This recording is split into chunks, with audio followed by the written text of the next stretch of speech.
I was disappointed in myself. I really didn't think that I was going to get pregnant again. Baby in there still?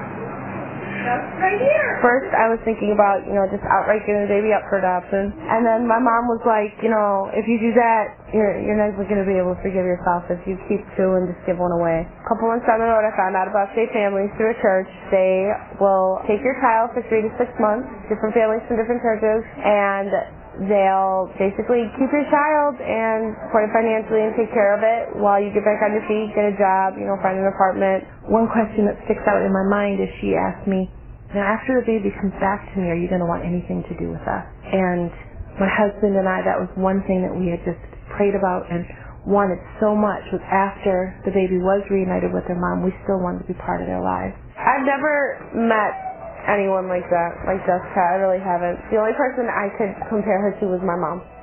I've never met anybody with so much love in their heart to just take on a baby that from somebody they didn't even know. I mean, Jessica only met me 1 week before I had Autumn. We actually got to her room before the baby did. And so when they brought the baby in, the nurse handed her to Hazel, and Hazel held her for a few minutes, and then she looked at me and said, do you want to hold her?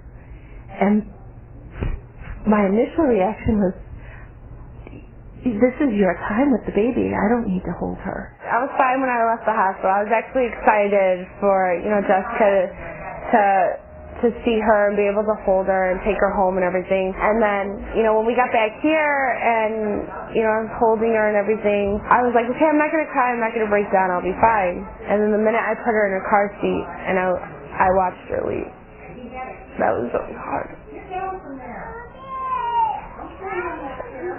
I was getting choked up.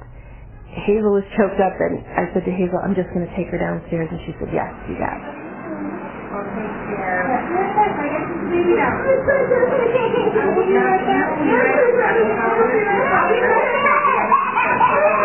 So Hazel and I both walked down the stairs, put her in my car. Hazel gave her a kiss, and I turned and gave her a big hug. And I told her just to call any time, that we were right up the street. I knew that she had to go, and I knew that was what was best.